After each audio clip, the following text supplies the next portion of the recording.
अगर आप लोगों ने अभी तक मॉक टेस्ट नहीं खरीदा है तो आप लोग टेस्ट बुक का मॉक टेस्ट परचेज कर सकते हो। और अगर आप सिर्फ और सिर्फ रेलवे ग्रुप डी और एनटीपीसी की तैयारी कर रहे हो ना, फिर तो आप टेस्ट बुक का ही मॉक टेस्ट लेना, क्योंकि जो रेलवे की तैयारी करता है वो मोस्टली टेस्ट बुक का ही मॉक टेस्ट लगाता है। और अगर आपको मेरी बात पे यकीन नहीं है तो जितने भी स्टूडेंट्स आपके साथ वाले तैयारी कर रहे हैं उनसे पूछ लेना, 90% स्टूडेंट्स यही कहेंगे कि हम टेस्ट बुक का मॉक टेस्ट लगाते हैं। और मॉक टेस्ट में टेस्ट बुक का नाम नंबर 1 पे आता है। 1 मिलियन से भी ज़्यादा स्टूडेंट्स ने इनका मॉक टेस्ट खरीदा है। इनके 2 पास अभी अवेलेबल हैं, एक 399 का और एक 699 का। अगर मेरा कूपन कोड DT10 आप यूज़ करोगे तो आप लोगों को 30% का डिस्काउंट मिलेगा और 399 वाला पास आपको 280 का मिलेगा। वहीं 699 वाला पास आपको मिल जाएगा 490 का। अभी इनके प्राइस इंक्रीज हुए हैं, पहले इनके प्राइस थोड़े कम थे, लेकिन इनके प्राइस और ज़्यादा भी इंक्रीज हो सकते हैं, इसलिए ज़्यादा टाइम मत लगाओ। अगर आप पे मॉक टेस्ट नहीं है तो आज ही जाओ मॉक टेस्ट खरीद लो, लिंक आपको डिस्क्रिप्शन में मिल जाएगा। एक चीज आप लोगों को कमेंट में लिखनी है कि आप लोगों को क्या लगता है कि ग्रुप डी एग्जाम लेट होने की सबसे बड़ी वजह क्या हो सकती है। हेलो दोस्तों, वेलकम टू डोभाल टॉक। आज की वीडियो में हम लोग बात करने वाले हैं कि आप लोगों का रेलवे ग्रुप डी का एग्जाम आखिर हो क्यों नहीं रहा है। 2019 में फॉर्म भरे गए थे और अब ये 2021 आ चुका है, पर इस एग्जाम का कुछ अता पता नहीं है। इस एग्जाम के लिए इतने ज्यादा ट्विटर कैंपेन हो चुके हैं जितने ट्विटर कैंपेन आज तक किसी एग्जाम के लिए नहीं हुए। यहां तक कि 17 सितंबर को बेरोजगारी दिवस भी मनाया गया था, मिलियंस में ट्वीट किए गए थे, पर फिर भी इस एग्जाम डेट से रिलेटेड एक भी नोटिस हमें देखने को नहीं मिला। अब यार जो ग्रुप डी एग्जाम पे कोर्ट केस चल रहा है ना, फिलहाल के लिए उसे साइड रख दो, क्योंकि कोर्ट केस तो अभी हुआ है, पर ये एग्जाम 2019 से डिले चल रहा है। इस बीच अगर एग्जाम होना होता तो हो जाता, पर एग्जाम नहीं हुआ।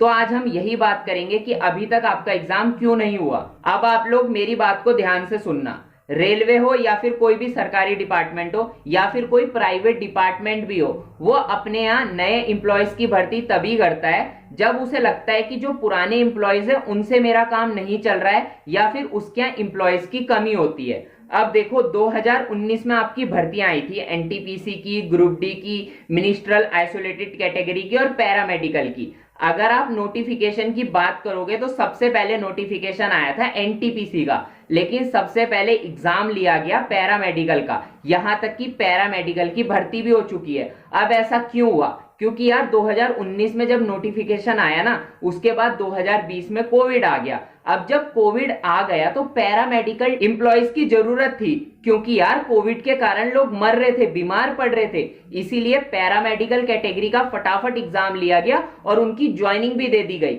वहीं अगर मैं बात करूं ग्रुप डी एग्जाम की, तो आपको पता है ग्रुप डी की भर्ती 2018 में भी आई थी और 2018 में जितनी भर्तियां आई थी उसके आधे स्टूडेंट्स की ज्वाइनिंग 2019 तक हो चुकी थी। तो ग्रुप डी स्टाफ काफी हद तक है उनके पास, इसीलिए तो वो एग्जाम नहीं ले रहे हैं। अगर उन्हें ऐसी जरूरत महसूस होती कि भाई स्टाफ नहीं है, हमारा काम नहीं चल रहा है, क्योंकि रेलवे डिपार्टमेंट बहुत बड़ा है, अगर वहां पर डेली काम ना चले तो काफी लॉस हो सकता है रेलवे को। पर यार उन लोगों का काम तो चल रहा है, इसीलिए वो ग्रुप डी एग्जाम को डिले करे जा रहे हैं। अब मैं बात करता हूं आपको एनटीपीसी की, जो अभी एनटीपीसी का एग्जाम चल रहा है। एनटीपीसी का एग्जाम पहले क्यों लिया गया? क्योंकि यार एनटीपीसी की भर्ती 2016 में हुई थी, उसके बाद अभी तक एनटीपीसी एम्प्लॉयज की भर्ती नहीं हुई है, तो वहां पे भी एम्प्लॉयज की जरूरत है। लेकिन 2018 में ग्रुप डी एम्प्लॉयज काफी हद तक भर्ती हो चुके हैं और अभी भी हो रहे हैं। 2018 वाली भर्ती अभी तक चल रही है, एम्प्लॉयज लगते जा रहे हैं। तो ग्रुप डी स्टाफ जितनी उन्हें जरूरत है उनका काम चल रहा है, इसीलिए वो इस एग्जाम को डिले पे डिले कर रहे हैं। क्योंकि यार जब कोविड आया था सारे एग्जाम पोस्टपोन्ड हुए थे, हम मानते हैं, लेकिन कोविड खत्म होने के बाद सारी भर्तियां भी तो हुई, लेकिन ये ग्रुप डी एग्जाम ही अटका हुआ है। ये इसीलिए अटका हुआ है क्योंकि वो अभी चाहते ही नहीं है कि वो नए एम्प्लॉयज को रखें। अब आप लोग सोच रहे होंगे कि मैंने बोला कि ग्रुप डी एम्प्लॉयज रेलवे के पास है या फिर उनका काम चल रहा है तो उन्हें और एम्प्लॉयज नहीं चाहिए, तो फिर इस 2019 वाली भर्ती का क्या होगा? क्या इसका एग्जाम लेट होगा या एग्जाम होगा भी या नहीं होगा? तो मैं आपको क्लियरली ना फ्रैंक होके एक बात बता देता हूं, एग्जाम आपका 100% होगा। ये आपका एग्जाम 2022 में कराएंगे और आपको ज्वाइनिंग भी देंगे। यार समझने वाली बात है, आगे जाके इलेक्शन है, इतनी बड़ी भर्ती ये कैंसिल नहीं कर सकते। तो तो अब जो भी सोचता है ना कि भर्ती कैंसिल हो जाएगी, भाई ऐसा मत सोचो।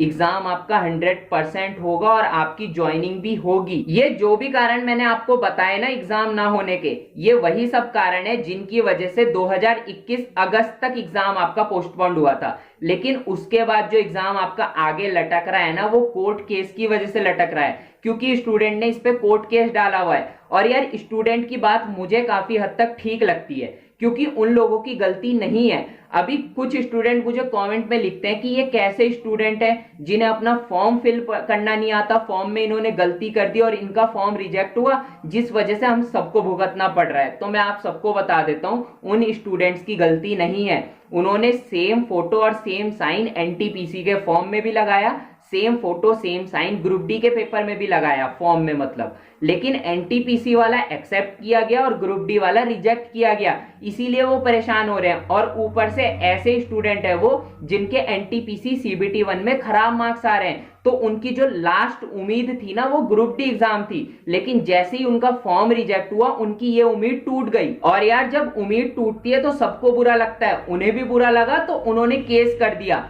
और मुझे जहां तक लग रहा है ये स्टूडेंट इतनी जल्दी हार नहीं मानने वाले।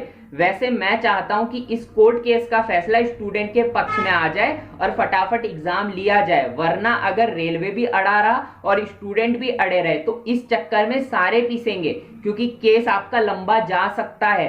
और अगर केस सुप्रीम कोर्ट तक जाता है तो फिर तो क्या ही बोले कि कब तक रिजल्ट आएगा। इन सब चीजों के बीच एक पॉजिटिव न्यूज ये है कि ग्रुप डी का एग्जाम जल्द हो सकता है। अब मैं ऐसा क्यों कह रहा हूं, क्योंकि यार रेलवे ने तेजी करी है।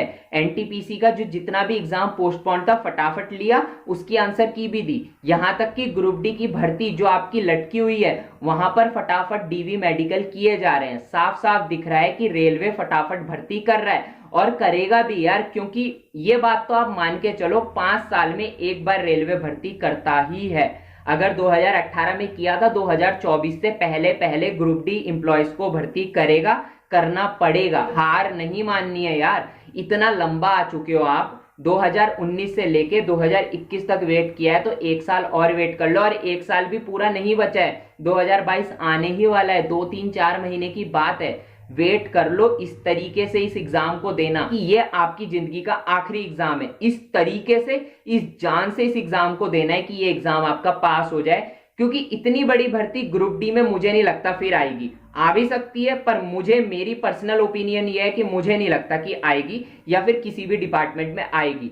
तो यार लगे रहो, एग्जाम जल्द होगा। जो भी कारण है एग्जाम ना होने के वो मैंने आपको बताए हैं, शायद आपको समझ आ गया होगा। और हाँ, एक चीज आप लोगों को कमेंट में लिखनी है कि आप लोगों को क्या लगता है कि ग्रुप डी एग्जाम लेट होने की सबसे बड़ी वजह क्या हो सकती है।